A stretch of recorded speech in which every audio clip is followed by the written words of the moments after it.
C'était une de ces nuits où les collines autour de Summit Creek semblaient retenir leur souffle, le genre de nuit où le brouillard descendait tôt et où les étoiles disparaissaient derrière un bas plafond de nuages couleur de fumée. À l'intérieur de la petite caserne en briques de la route 9, les hommes de la station 42 terminaient presque leur service. La radio grésillait doucement en arrière-plan, des tasses de café à moitié vides posées sur la table. Le capitaine Ronald Tate, un vétéran de 48 ans qui servait dans le département depuis plus de 2 décennies, rédigeait des notes sur l'équipement pour le lendemain matin.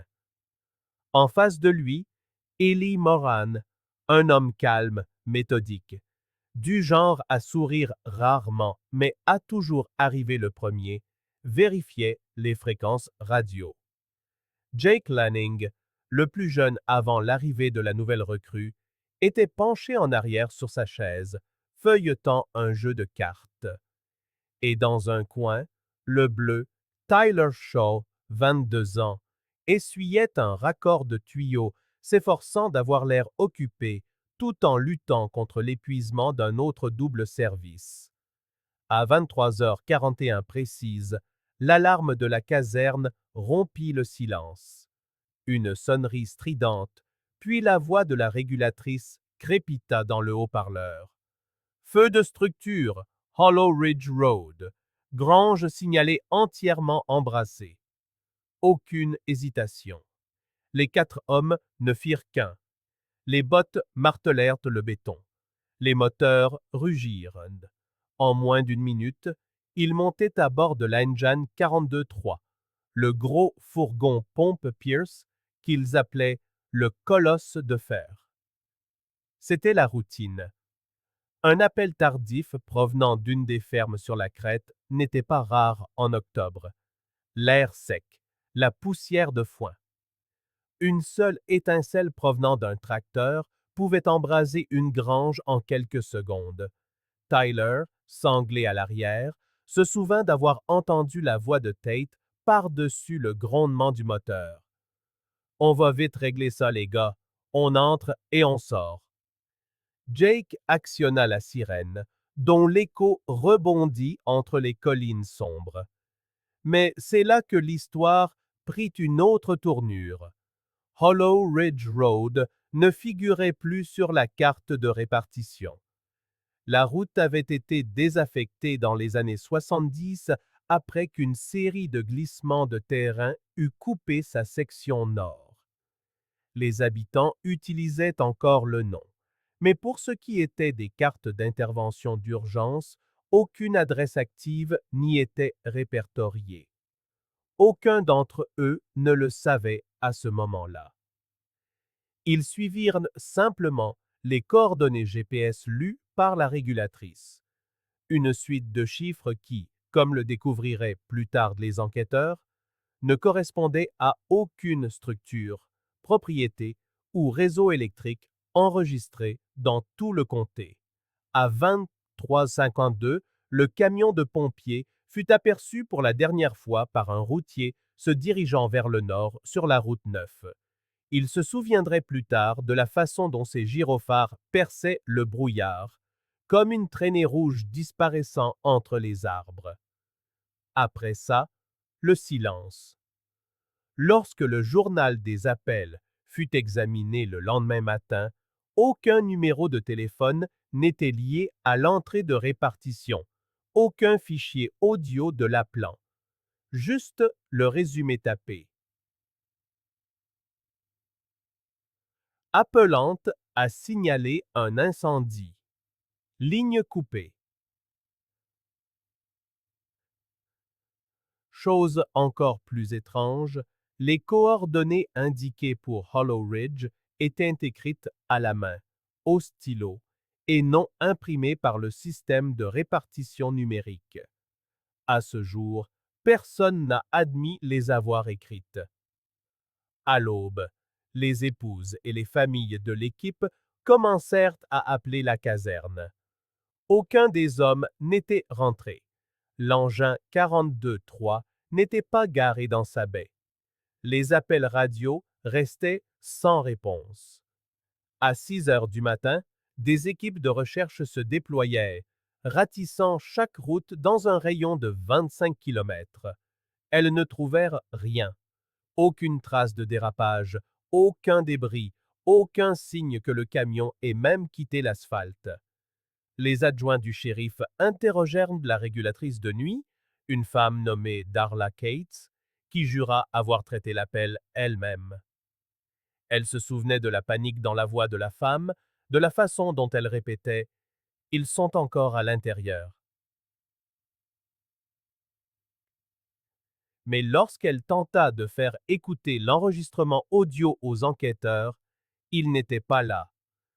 L'intégralité du bloc d'appel entre 23h38 et 23h43 avait disparu des archives du système. En milieu d'après-midi, le comté fit appel à des hélicoptères et à des chiens de recherche. Les chiens flairèrent une légère piste, une odeur de diesel et de tissu brûlé près d'un chemin de terre étroit en bordure de Hollow Ridge, mais elle s'arrêtait brusquement près d'un précipice surplombant le ravin. Les équipes descendirent en rappel, s'attendant à trouver une épave. Au lieu de cela, ils découvrirent des parcelles de terre calcinées, comme si quelque chose avait brûlé intensément et rapidement, mais aucun véhicule, aucun métal, aucune cendre correspondant à l'incendie d'un camion de pompiers. Près d'un de ces endroits brûlés se trouvaient des empreintes de pas, 4 paires distinctes, toutes des bottes de pompiers. Elles menaient sur plusieurs mètres vers la lisière des arbres, puis s'arrêtaient net. Aucun signe de lutte, aucune trace de glissade, elles s'arrêtaient tout simplement. Dans la petite ville de Summit Creek, les histoires se répandirent de vite. En un jour, chacun avait sa propre version. Certains disaient que les hommes étaient tombés sur un ancien puits de mine. D'autres chuchotaient des histoires d'opérations illégales de distillation d'alcool qui se déroulaient depuis des décennies dans ces bois. Mais une rumeur persista. Vers minuit, des gens dans les vallons voisins avaient entendu des sirènes résonner dans la vallée, bien après que les équipes de recherche eurent éteint les leurs. Le son montait, s'estompait, puis remontait une boucle, comme un enregistrement tournant en boucle, quelque part au plus profond des collines. Des journalistes de Charleston vinrent couvrir ce qu'ils appelèrent la disparition de Hollow Ridge. Les familles se rassemblaient à la caserne chaque soir pour avoir des nouvelles. La femme du capitaine Tate apportait du café aux équipes et s'asseyait en silence près de la radio, refusant de rentrer chez elle. La mère de Tyler, trop jeune pour être la mère d'un pompier, se tenait près des portes du garage, le regard fixé sur la route. Le lendemain matin, le chef du département publia une brève déclaration. L'engin 42-3 et son équipage sont portés disparus. Nous traitons cela comme une opération de sauvetage jusqu'à nouvel ordre. Mais en privé, les officiers admettaient qu'ils n'avaient plus de piste. La seule trace de communication restante était une courte transmission radio captée à 23h56, d'une durée d'à peine 15 secondes. La bande originale est toujours conservée dans les archives du comté. Dans Les Parasites, on peut entendre la voix du capitaine Tate, calme, posée, comme toujours. Régulation, nous voyons une lueur devant nous. On dirait que la structure est entièrement embrasée. Il y a une pause, un crépitement. Puis Tate, à nouveau, la voix plus vive cette fois, confuse. Oh, ouais, attendez, mais il n'y a pas de... La transmission se coupe en pleine phrase. Le signal ne revint jamais. Personne ne sut ce qu'il avait vu. Personne ne répondit jamais à ce dernier appel, et comme les enquêteurs le découvriraient plus tard, ce bref enregistrement, enfoui dans le système de répartition et oublié pendant plus de 2 décennies, deviendrait le premier et le seul indice de ce qui était réellement arrivé aux hommes de la station 42. Les recherches commencèrent avant le lever du soleil.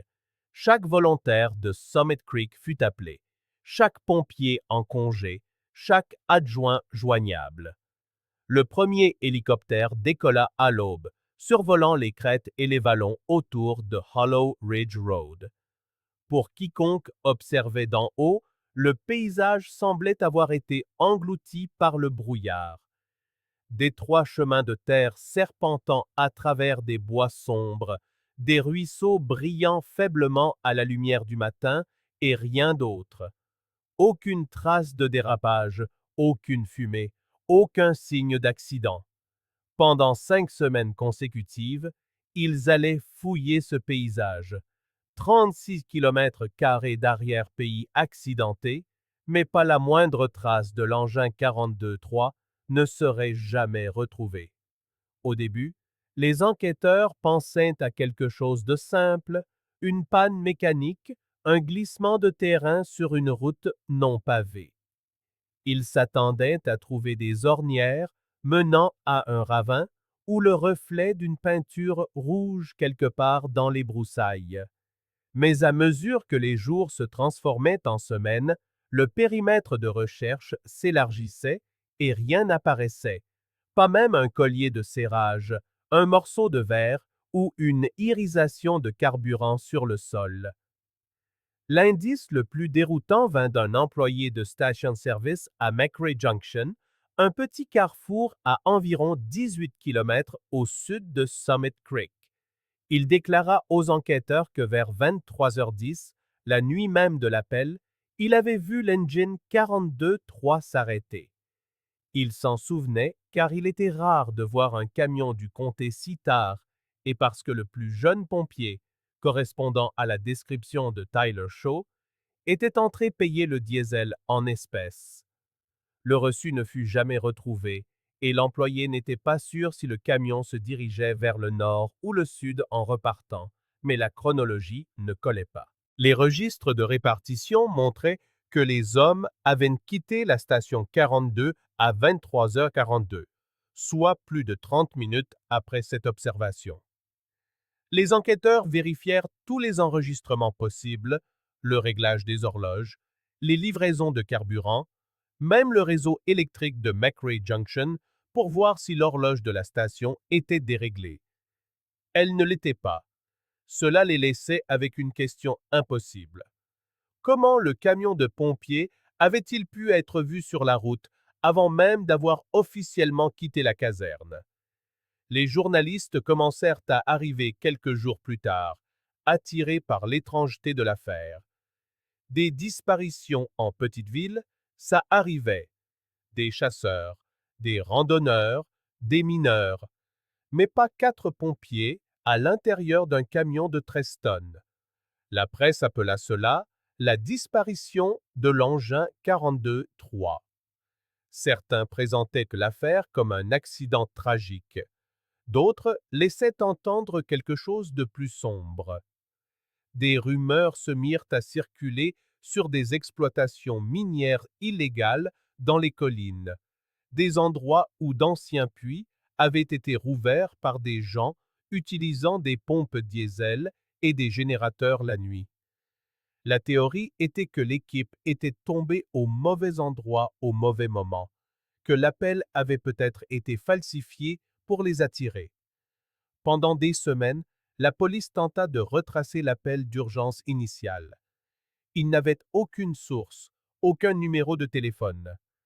La ligne était passée par le standard principal, mais la connexion avait transité par ce que les techniciens décrivaient comme une origine nulle.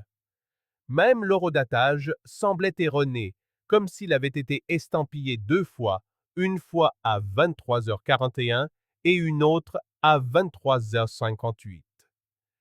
Le service informatique du comté ne pouvait pas l'expliquer, et la régulatrice, Darla Cates, jura qu'elle n'avait rien touché. Dans les bois, les équipes de recherche bénévoles s'enfonçaient plus profondément chaque jour. Ils trouvèrent des traces d'anciens campements, des pièces d'équipements miniers et des ossements d'animaux, mais rien d'humain. Le 5e jour, une des unités canines détecta une faible odeur de carburant flottant dans la basse vallée. Mais le temps que les enquêteurs apportent du matériel de test, l'odeur avait disparu. Début novembre, 2 chasseurs se présentèrent. Ils dirent au bureau du shérif que vers minuit, la nuit de la disparition, ils avaient vu une lumière vacillante dans les arbres près de l'ancien embranchement de Hollow Ridge. Ils pensaient qu'il s'agissait peut-être d'un feu de brousse ou d'une voiture en flammes au loin. Mais en se rapprochant, la lumière sembla se déplacer, remonter la pente, puis disparaître derrière une crête. Les adjoints retournèrent sur les lieux avec eux. Rien, juste des racines noircies et quelques pierres calcinées qui auraient pu être frappées par la foudre. Les familles des hommes disparus refusaient d'abandonner. Elles organisaient des veillées à la caserne, affichaient des avis de recherche le long des routes du comté et gardaient l'espoir que, d'une manière ou d'une autre, leurs maris, fils et frères étaient en vie, peut-être perdus, peut-être piégés quelque part en attendant d'être retrouvés. Le département mit en place une veille de 24 heures au cas où un signal ou un appel radio de l'engine 42.3 parviendrait. Aucun ne vint jamais. À Thanksgiving, la frénésie médiatique commença à s'estomper. Les camionnettes de presse repartirent une par une, laissant derrière elles une poignée d'habitants qui continuaient à arpenter les crêtes le week-end. La police d'État suspendit officiellement les opérations de recherche début décembre, invoquant l'absence de pistes viables et de preuves d'implication criminelle. L'affaire fut classée sous la mention « Disparition non élucidée en cours d'intervention ». À l'intérieur de la station 42, le chef rassembla l'équipage restant et prit la décision de mettre discrètement l'engin 42.3 hors service. La baie vide fut nettoyée, la plaque d'identification retirée et une petite plaque de laiton fut montée là où le camion s'était autrefois trouvé. Pendant des mois, les pompiers dirent qu'ils pouvaient encore entendre le faible crépitement de sa radio pendant les gardes de nuit, juste des parasites, mais toujours sur la même fréquence que les hommes avaient utilisée cette nuit-là. Les années passèrent. L'affaire devint une légende locale, une histoire chuchotée dans les cafés et racontée aux nouvelles recrues les soirs de calme. Certains affirmaient avoir vu des phares au plus profond de la forêt, là où il n'y avait pas de route. D'autres juraient que les sirènes résonnaient encore sur la crête pendant les orages, apparaissant et disparaissant comme un souvenir qui refusait de mourir. 22 ans plus tard, en 2017, le mystère allait soudainement refaire surface. Non pas depuis les bois, mais depuis une pièce oubliée à l'intérieur du bâtiment des archives du comté. Lors de la démolition de l'ancienne salle de stockage de la régulation, des ouvriers découvrirent une armoire métallique remplie de bandes magnétiques et de cassettes VHS couvertes de poussière. Parmi elles se trouvait une bande étiquetée à l'encre passée.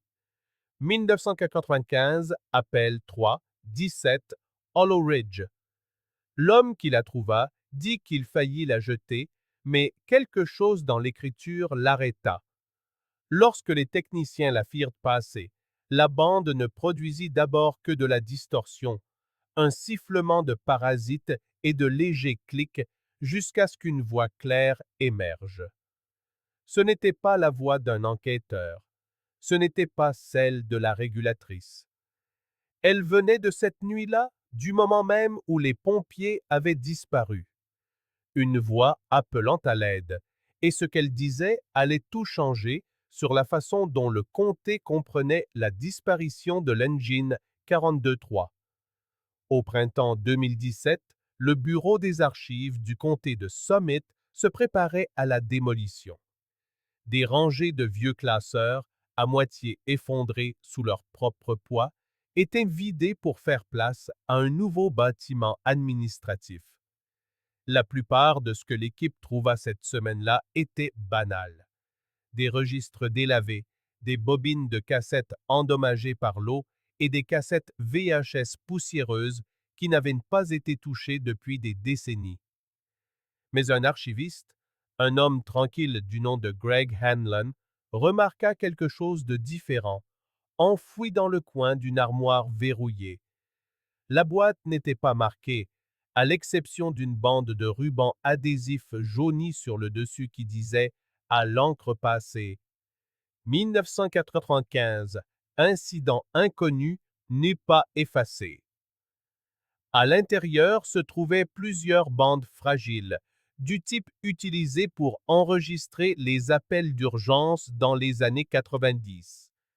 L'une d'elles attira immédiatement son attention. L'étiquette avait bavé à cause de l'humidité, mais l'écriture était encore lisible. Appel 317 Hollow Ridge. Hanlon faillit la jeter, supposant qu'il s'agissait d'une autre bobine mal étiquetée de l'ancienne époque analogique. Mais le nom de Hollow Ridge retint son attention. Tout le monde à Summit Creek connaissait l'histoire de l'engine 42.3. 22 ans s'étaient écoulés, mais les gens en parlaient encore. 4 pompiers disparus sans laisser de traces, répondant à un incendie qui n'a jamais existé.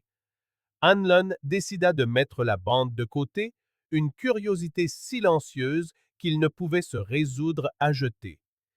2 semaines plus tard, une technicienne de Charleston nommée Mara Dempsey fut engagée pour numériser les bandes avant la démolition. Celle marquée Appel 317 était déformée et couverte de moisissures, mais elle réussit à la faire passer dans un vieux lecteur. Les premières secondes n'étaient que parasites, le sifflement et les crépitements d'un son dégradé. Puis, faiblement sous la distorsion, quelque chose commença à émerger. C'était une voix de femme, haletante, basse, à peine plus qu'un murmure. « Aidez-nous!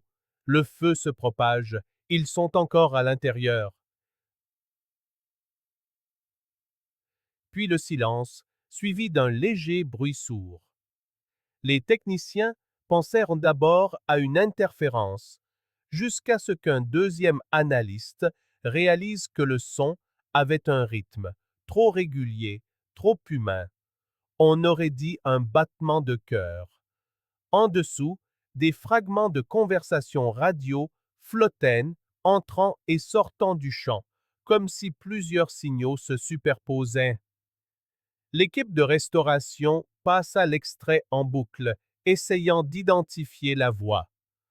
La bande n'était pas censée exister. Aucun enregistrement d'appel d'urgence de Hollow Ridge n'avait jamais été consigné.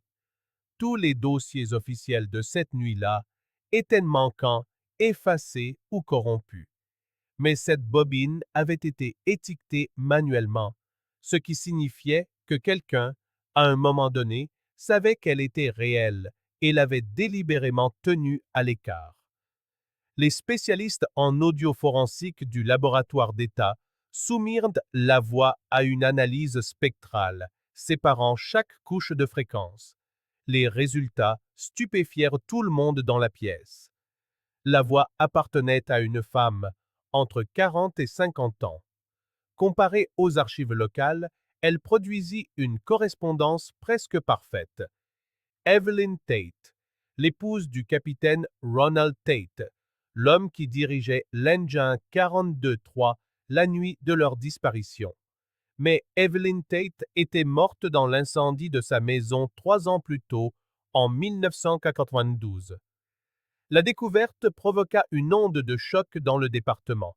La nouvelle se répandit rapidement. Les journaux locaux furent les premiers à en parler, la surnommant l'appel fantôme de Hollow Ridge. Puis, les médias nationaux suivirent. Les chaînes de télévision diffusèrent des reportages demandant si les pompiers avaient été attirés par une transmission d'urgence falsifiée ou par quelque chose dépassant l'entendement humain. Les enquêteurs rouvrirent l'affaire cet été-là. La nouvelle shérif, Laura McCready, autorisa un examen complet des preuves originales de 1995. Il ne fallut pas longtemps pour se rendre compte que la moitié de la documentation originale avait disparu. Journaux de bord radio, dossiers d'entretien des véhicules et horodatage de la régulation, tout était manquant ou expurgé. Ce qui restait n'était que des fragments qui pointaient vers une falsification délibérée. La bande nouvellement découverte fut analysée à nouveau, cette fois par une équipe de la division forensique du FBI. Ils confirmèrent les métadonnées. L'appel avait été enregistré à 23h41 le 17 octobre 1995, l'heure exacte à laquelle la station 42 avait reçu l'appel pour Hollow Ridge. Le système aurait dû attribuer automatiquement un numéro de dossier et une signature numérique, mais les deux champs étaient vides, comme si l'appel avait entièrement contourné le routage normal du réseau. Pendant un temps, la théorie d'une anomalie technologique prévalut. Les ingénieurs spéculèrent sur des boucles de rétroaction, des interférences magnétiques ou une dérive de signaux entre canaux. Mais rien de tout cela n'expliquait pourquoi la voix correspondait à celle d'une femme décédée, ni pourquoi son nom était si étroitement lié au capitaine disparu. Lorsque les journalistes interrogèrent la sœur survivante d'Evelyn, elle dit quelque chose qui ne fit qu'épaissir le mystère. Elle se souvenait des dernières paroles d'Evelyn la nuit avant sa mort. Elle s'était réveillée d'un cauchemar en disant qu'elle entendait la voix de Ronald l'appeler de très loin, piégée derrière le bruit d'un feu crépitant. À l'époque, tout le monde avait supposé que c'était le traumatisme. Maintenant, avec la bande en main, ce détail ne semblait plus être une coïncidence. La communauté de Summit Creek était ébranlée. Pendant des années, ils avaient traité la disparition de l'engine 42.3 comme une blessure qui ne s'était jamais complètement refermée. Maintenant, cette blessure avait été rouverte. Les stations de radio diffusaient en boucle l'extrait de 12 secondes, amplifiant chaque murmure, chaque scintillement de distorsion. Certains prétendaient entendre d'autres mots enfouis dans les parasites. Un homme criant, le son de métal se tordant, une faible alarme.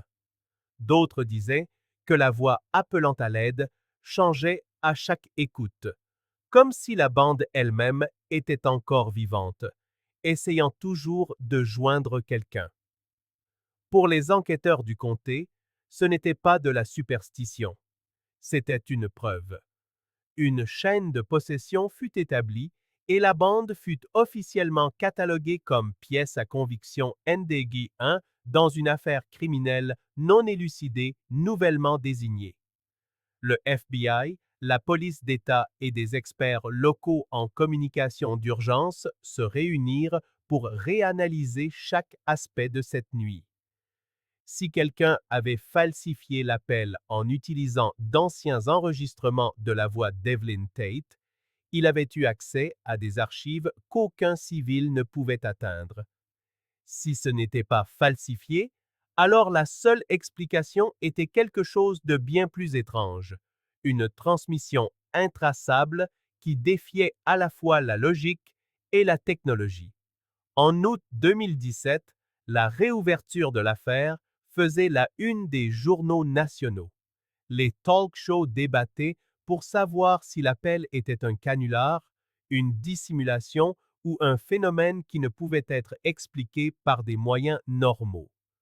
Pendant ce temps, à Summit Creek, les habitants recommencèrent à signaler d'étranges échos près de Hollow Ridge, des sirènes lointaines montant à travers les arbres, faibles et mécaniques, comme autrefois. Le bureau du shérif installa un poste de surveillance 24 heures sur 24 près de la crête, surveillant les fréquences et les changements atmosphériques. Rien de cohérent n'apparut, mais par une nuit d'orage en septembre, leur récepteur capta un fragment audio sur le canal 42, la même fréquence utilisée par les pompiers en 1995. Cela dura moins de 2 secondes. Un grésillement, puis un seul mot, dedans. C'était la même voix, le même ton, et lorsque les enquêteurs comparèrent la forme d'onde le lendemain, elle correspondait parfaitement à la voix de la bande oubliée. C'est à ce moment-là qu'ils comprirent qu'il ne s'agissait pas d'un simple enregistrement retrouvé. C'était un signal qui émettait peut-être encore 22 ans après la nuit où 4 hommes avaient foncé vers un incendie qui n'a jamais existé. Chaque affaire sur cette chaîne n'est pas qu'une simple histoire. Ce sont des semaines de recherche dans les archives, de vérification des faits et de reconstitution de vies réelles qui ont été perdues. Chaque épisode demande près de 15 jours d'enquête et de longues nuits à pourchasser la vérité. Nous faisons cela parce que ces histoires sont importantes et que quelque part, quelqu'un mérite encore que l'on se souvienne de lui. Si vous voulez que nous continuions à révéler la vérité derrière ces mystères, prenez une seconde pour aimer la vidéo, vous abonner et nous dire dans les commentaires quelle partie de l'affaire d'aujourd'hui vous a le plus touché. Votre soutien est notre moteur. Et si vous souhaitez voir d'autres affaires classées résolues, les liens vous attendent dans la description ci-dessous. Maintenant, revenons à l'affaire. La reprise de l'enquête sur la disparition de Hollow Ridge n'a pas commencé dans un laboratoire de la police, mais sur le terrain. Après la réapparition de la bande oubliée en 2017, des géologues de l'État furent appelés pour réexaminer le terrain autour de la crête, dans l'espoir de trouver une explication logique enfouie sous des décennies de rumeurs. De vieilles cartes du comté datant de 1995 montraient une anomalie topographique, une dépression qui n'avait jamais été correctement étudiée. En dessous se trouvaient les vestiges d'une veine de charbon effondrée, scellée après une explosion souterraine dans les années 1960. Le puits avait été oublié, recouvert par le temps et la forêt. Lorsque la nouvelle équipe arriva avec un géoradar, les lectures se révélèrent irrégulières. Il y avait des vides, des espaces creux, là où il aurait dû y avoir du calcaire solide. Les fouilles commencèrent discrètement. Au début, il n'y avait qu'une petite équipe de géologues légistes, quelques adjoints du shérif et une poignée de volontaires de la caserne 42 qui ne pouvaient se résoudre à abandonner le mystère qui les hantait depuis 22 ans. La couche superficielle était composée d'argile peu profonde, puis de schiste, et enfin de quelque chose de plus dur. À mesure qu'ils creusaient, le sol devenait plus chaud, plus compact, strié de fer et de cendres. Vers 3 mètres de profondeur, ils trouvèrent le premier indice, de minuscules éclats de peinture rouge qui s'effritaient comme de la rouille. Une analyse en laboratoire confirma ce que tout le monde craignait et espérait à la fois. Le pigment correspondait à la composition chimique exacte utilisée sur le camion 42-3, un fourgon d'incendie rouge cerise fabriqué en 1987. À 12 mètres, les fouilles devinrent dangereuses. Les niveaux de méthane grimpèrent en flèche. Un ouvrier faillit s'évanouir lorsque son détecteur s'alarma, forçant une évacuation temporaire. Une fois l'air redevenu respirable, ils reprirent, retirant avec précaution des fragments carbonisés incrustés dans la pierre. Ce qui apparut ensuite stupéfia toute l'équipe. Un casque de pompier déformé par la chaleur, la visière fondue épousant la forme même de la roche.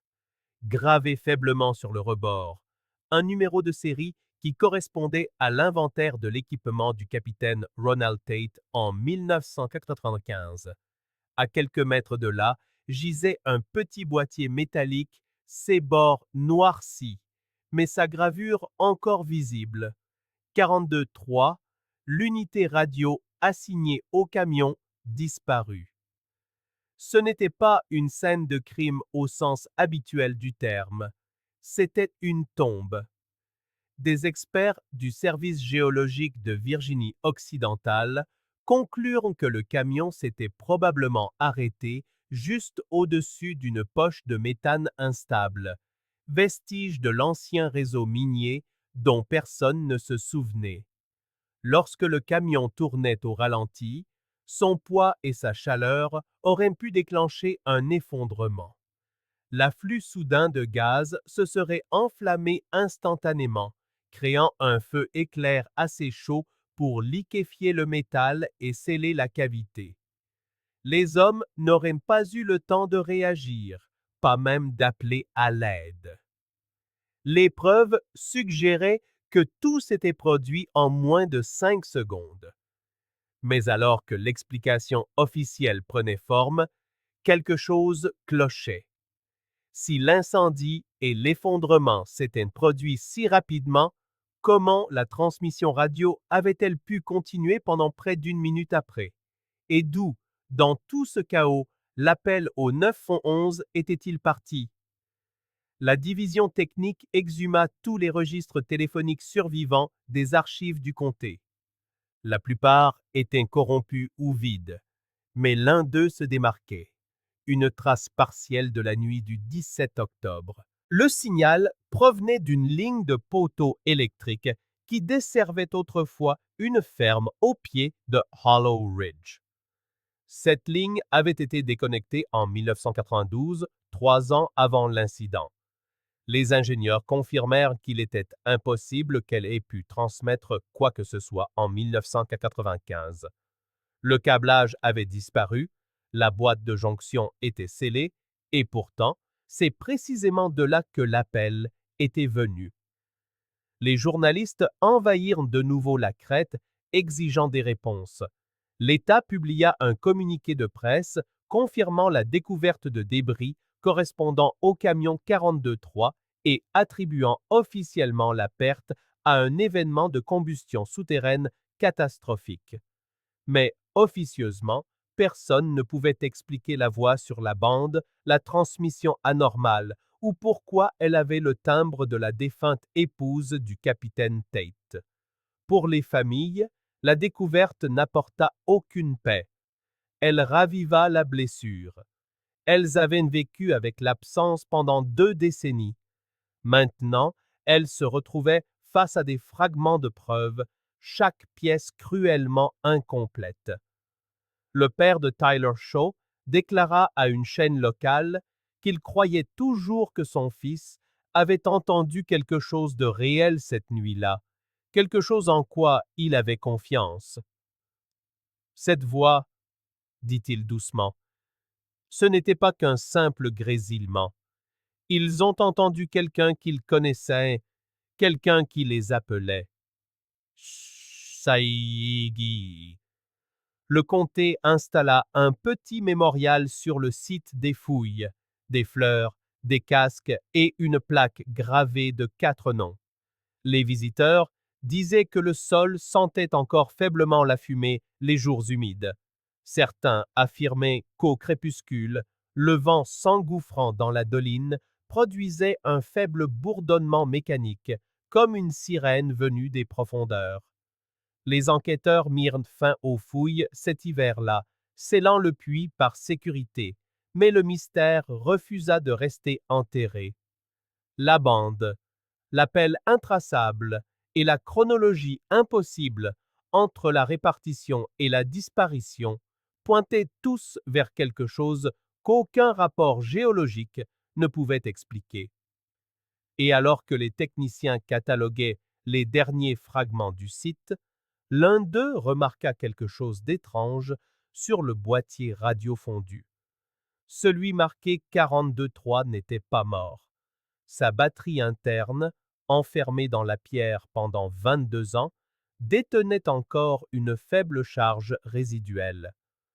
Lorsqu'ils le connectèrent à un lecteur de diagnostic, une unique chaîne de données apparut à l'écran, un horodatage figé à 23h56 et en dessous quelques caractères brisés. Appel 317. C'était le même numéro imprimé sur la bande oubliée. Lorsque la bande de Hollow Ridge fut redécouverte, elle raviva une vieille affaire. Mais ce qui suivit, la reconstruction numérique, allait changer complètement la perception de cette nuit-là. Après que les restes matériels du camion 42-3 eurent été exhumés, le comté autorisa un examen médico-légal complet des preuves, ce qui incluait la bobine endommagée étiquetée APL 317. La copie analogique originale s'était dégradée au point d'être presque irrécupérable, mais fin 2017, des spécialistes d'un laboratoire privé de Charleston utilisèrent une nouvelle technologie de restauration audio capable de séparer des fréquences à 1 millième de décibel près. Ce qu'ils trouvèrent sous le bruit n'était pas seulement une voix. C'était une conversation entière que personne n'aurait jamais dû entendre. L'équipe numérique passa des jours à nettoyer les données, travaillant à travers des couches de grésillement et de distorsion. Puis, lentement, quelque chose commença à émerger. De brèves bribes de paroles reconnaissables, enfouies sous le sifflement de surface. Elles étaient faibles au début, impossibles à situer, jusqu'à ce qu'un ingénieur reconnaisse la cadence d'un ordre. Jake, recule, ça s'effondre. La voix se coupa, puis une autre, paniquée, suivit. Aucune sortie, porte scellée.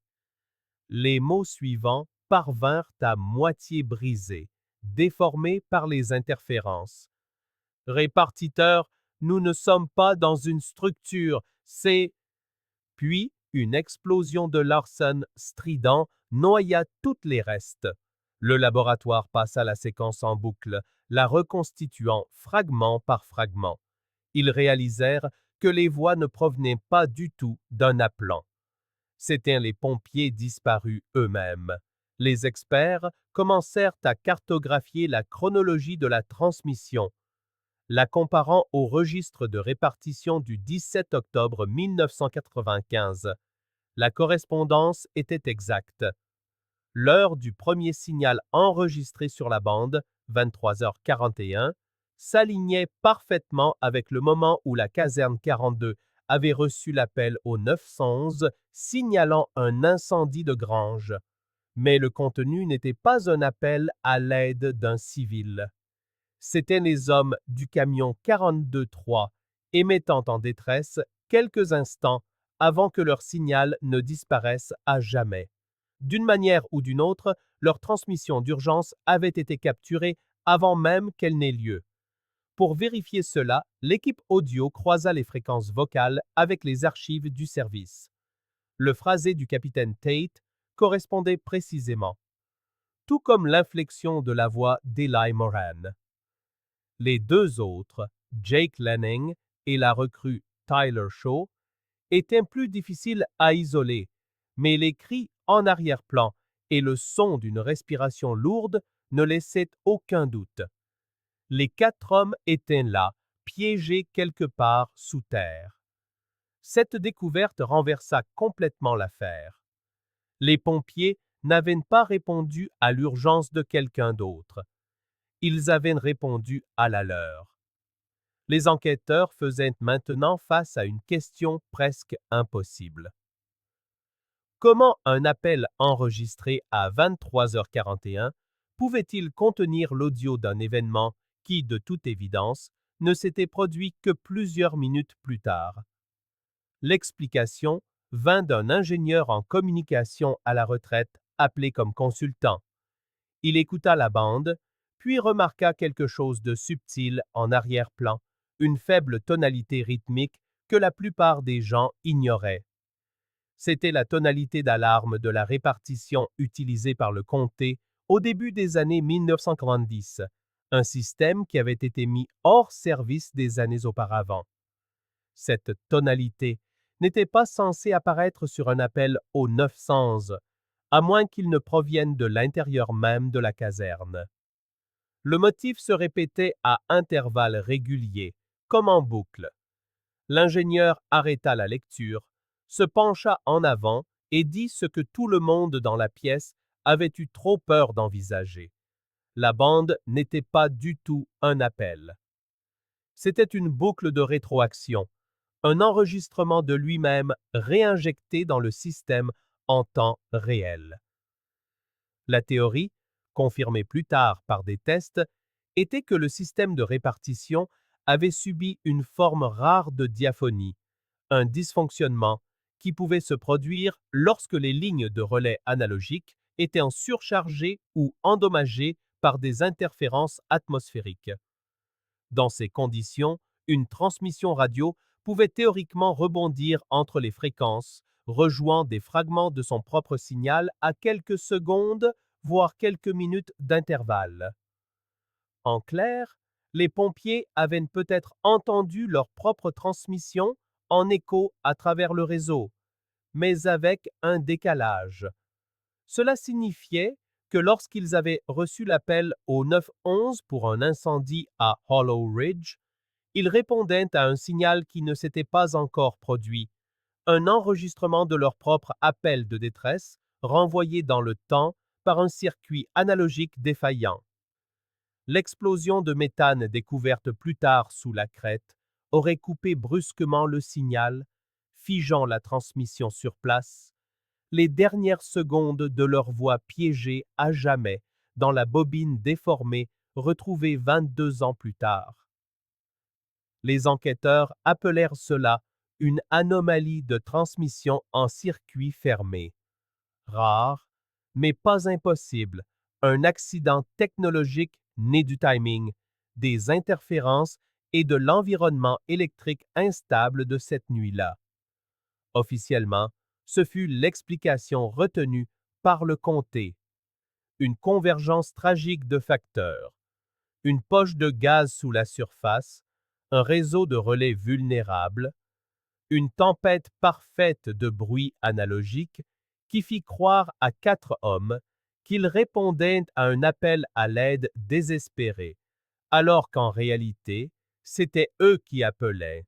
Mais pour les familles, cela n'apaisa rien. Cela rendit la perte plus difficile à accepter. L'idée que leurs proches avaient été attirés par leur propre voix, piégés dans une boucle de son et de destin, était insupportable. La sœur du capitaine Tate confia plus tard à un journaliste qu'elle ne pouvait s'empêcher de penser à ce qu'avaient dû être ces derniers moments.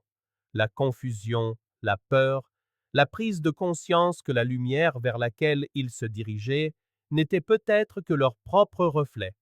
Au final, il n'y avait ni coupable, ni complot, ni force surnaturelle. Juste une faille dans le système, une faille qui a transformé une tragédie en mythe. Mais cela n'empêcha pas les gens de s'interroger.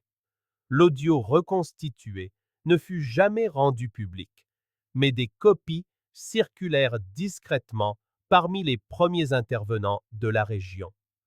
Ceux qui l'écoutèrent dirent que les dernières secondes ne ressemblaient pas du tout à du grésillement.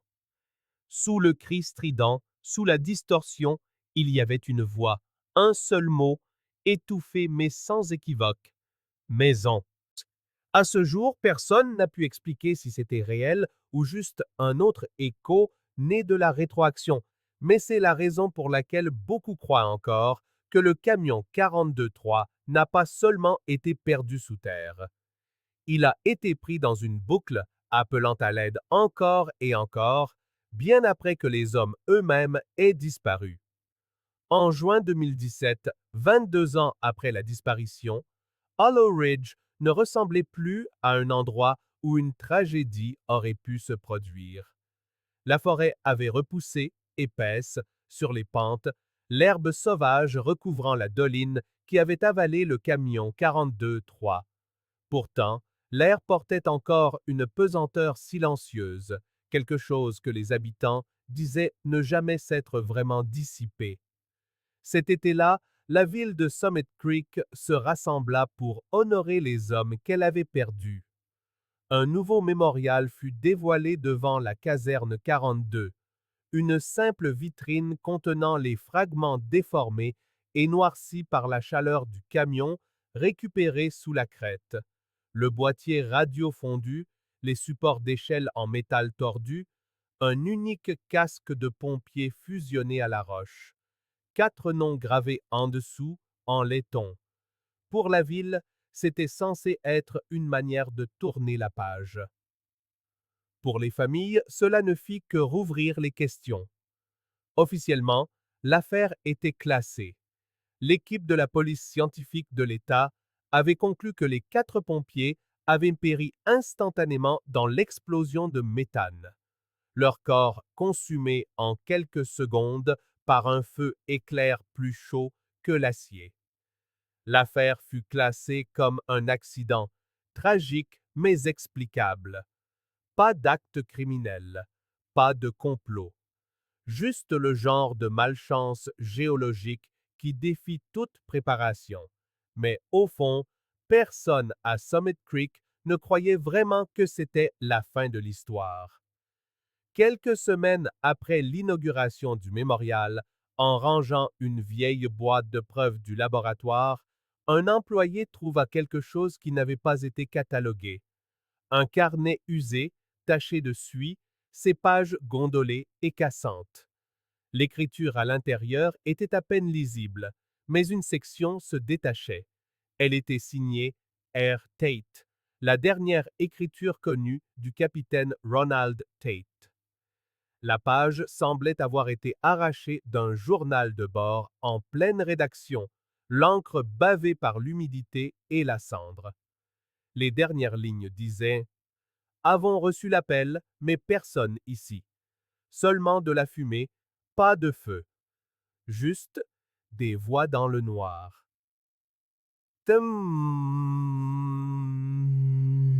Les enquêteurs déterminèrent que la note avait été écrite quelques minutes avant l'explosion, entre 23h54 et 23h356.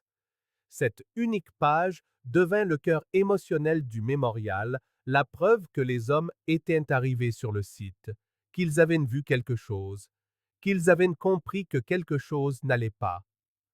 Lorsque la note fut rendue publique, les médias ravivèrent l'histoire. Les théories qui avaient été enterrées avec l'affaire refirent surface. La voix sur la bande du 911 était-elle vraiment un écho de la propre transmission de l'équipage?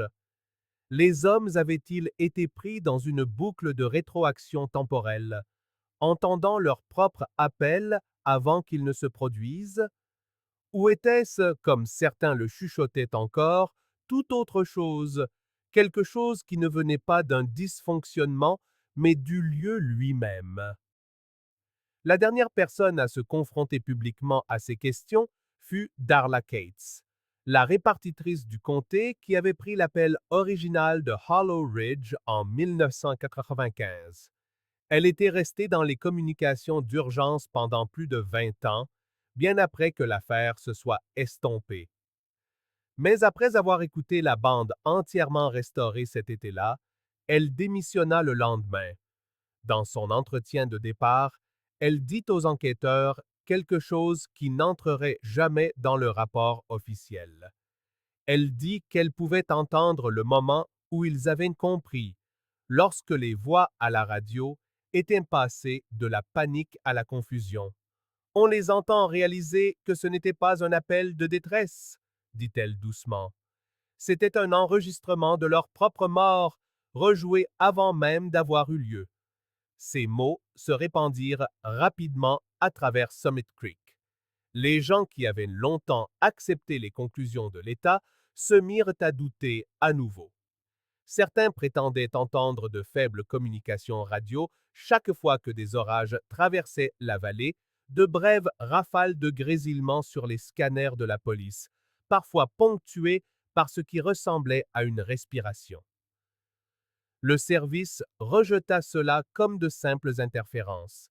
Mais même les plus jeunes pompiers admettaient que tard dans la nuit, les radios de la caserne s'allumaient parfois d'elles-mêmes, ne diffusant rien d'autre que l'impulsion douce et rythmique d'une tonalité que personne ne pouvait tracer.